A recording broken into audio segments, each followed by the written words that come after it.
Hope everyone's having a great long weekend. Welcome to another episode of the 21st Briefing. This week, the legislative calendar pretty much falls all on Thursday.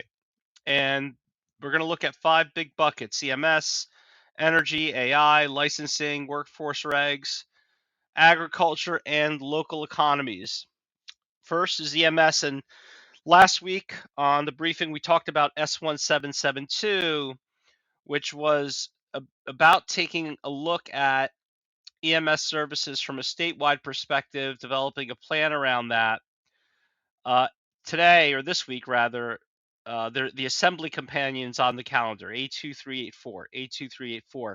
Last week, New Providence EMS published a open letter with a lot of the concerns about S1772. So did we.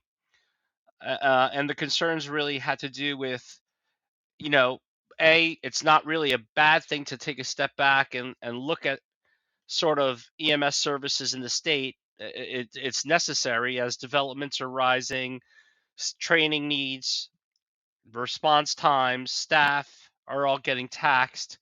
It's not a bad thing to see what our infrastructure is like and what it needs. The concern is what is going to come out of this. Is this going to be another unfunded mandate? How is it going to impact volunteer squads that are currently providing the services that local communities need at a really affordable rate, using people that the community knows and trusts? Anytime the state has a plan for something that touches this close to home, I think a bit more clarity is needed, in writing, before people sort of get back on board. I know locally a lot of people love our squad, as well as our volunteer fire department. They just don't want that messed with. It's not just a budget line. So I think that more work needs to be done in sort of putting the safeguards on paper before local communities are comfortable with this.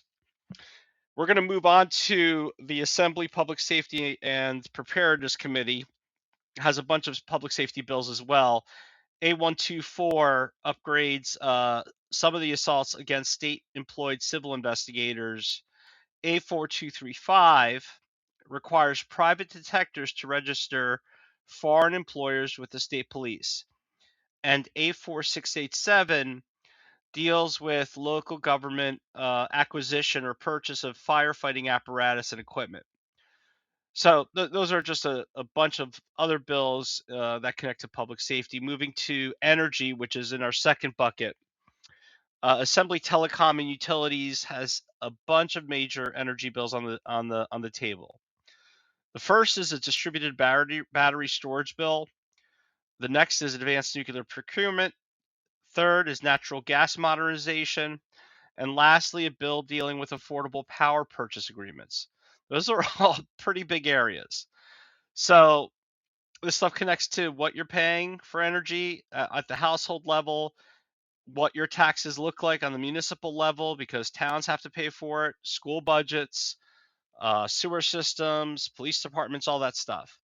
So when the state legislature considers a different approach to getting energy, modernizing it, it's not just about whether the policy sounds good. It's more about it's also about rather who's going to pay for it, how much is it going to be, are the folks that are paying the bills going to be protected? And look, the state definitely needs a reliable power grid. Development is happening, demand's increasing. We obviously need to plan long term for the economy, and energy grid, a good energy grid, is important. And battery storage, nuclear power, definitely part of that. And nuclear power is something I've talked about for years. I've been very pro nuclear power, even when it's been like highly unpopular. But the concern obviously is cost. We want to make sure the public doesn't end up paying a lot of this through higher bills without having a clear understanding of what they're getting back. And we also really need to be careful about long-term contracts that are really hard to get out of at the state level if they don't work out. Next up is artificial intelligence. And there's been a lot of noise about that this week. Kenilworth. There's been calls on, for the governor to put a moratorium on data centers. These bills don't really have to do with that, but it's this conversation is happening within the larger context. So the issue right now, um, obviously, has been about having the state slow down, put some protections or some buffers around data centers. But again, the AI bills on this calendar go a little bit a different way. This deals with generative AI in regulated professions and whether AI can be advertised as practicing a licensed profession. So one bill deals with that, with generative AI in regulated professions. Another would prohibit or prevent advertising generative AI as being able to practice something like law or medicine. It's really just about preventing companies from tricking people into thinking AI is a tool. AI is the same thing as going to a doctor or a lawyer. Maybe maybe we get there, maybe sooner than we think, but I don't think we're there now. The benefit to this is obviously consumer protection. People shouldn't be tricked into thinking that a chatbot is the same as a therapist. Now, the downside is overreach because AI is being used in a lot of these fields already, but as a support. So there needs to be a careful line drawn between like some of the stuff that's really good, banning, the misleading claims, and making sure that we're not accidentally stopping, people who use these tools in an effective way. Um, So the fourth piece to all this is professional licensing. The fourth bucket, professional licensing and workforce regs, and there's a bunch of bills dealing with that as well this week, connected to physicians, real estate, GCs or general contractors, athletic trainers. So one bill is going to require that the average time to issue a physician license, that's going to be no more than 51 days. I don't know why they came up with 51, but anyway, it's about speed and access. If we have shortages, licensing delays can make those shortages worse. But it's not just about healthcare. It really is sort of a state decision around how much we want to regulate professional work.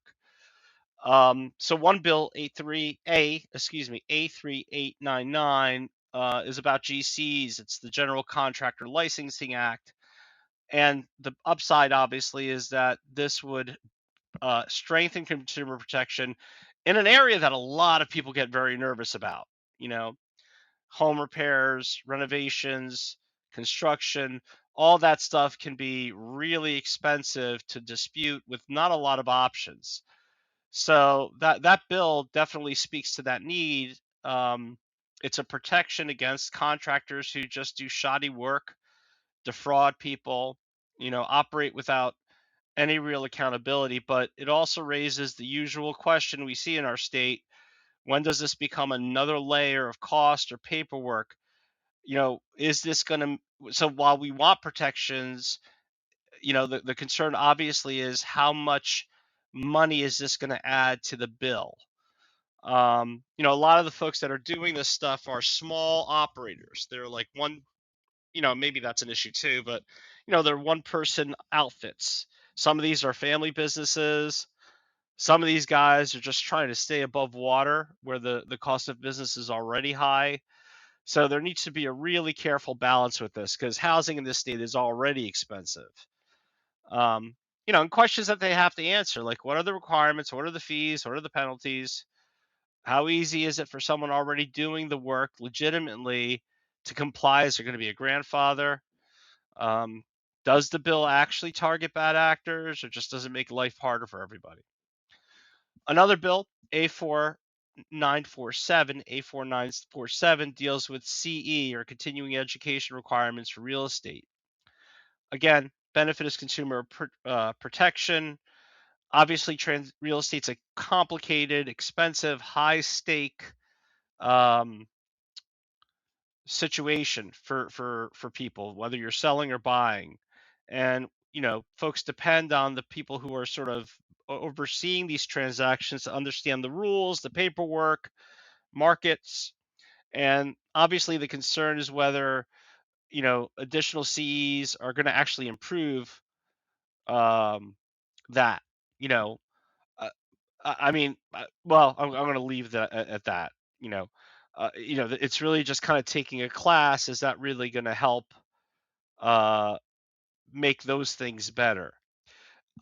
Or is it just going to add another cost without much benefit that's going to get passed on to um, you know customers? So that's something to think about. The athletic trainer compact bill is on the agenda, and this would just allow folks who are licensed and meet state requirements who are licensed in other states to work in New Jersey, and vice versa. Just basically creates a bigger supply of folks to choose from in the state, and it also opens up markets for athletic trainers in New Jersey. We just have to be sure that, and that's I think compacts tend to look at that anyway. That we're dealing on an even playing field. That the trainers that are sort of coming in from out of state are meeting their licensing boards or their licensing requirements are at sort of the same level as our state. Um, we're going to move on to agriculture.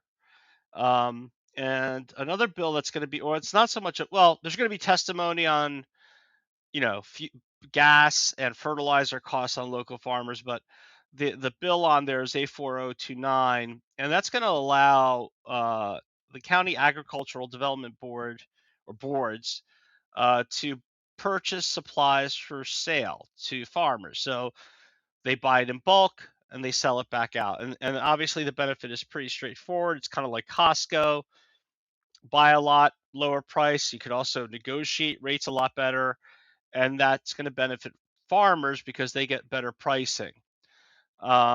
And at a time when they need it, because all that stuff, fuel, fertilizer, labor, equipment are all going up. The downside is anytime you have public entities, especially counties, getting involved in buying stuff, you kind of need some really strong guardrails, like who's accessing the supplies, how are prices set, who's going to decide which farmers benefit, what happens to the stuff that's not used, how do you prevent favoritism, political relationships from influencing the process. So this may not sound like an issue, but agriculture connects to a lot of important things. How much our food costs, land use, open space. So it's important. So the big picture, we're not just dealing with small things this week. It's going to hit systems that folks rely on every day. For us, the bills that are worth watching are always the ones that are going to affect local budgets. In this case, emergency response, utility costs, small businesses, and so EMS, energy, AI, contractor licensing, all those things are kind of big on our radar.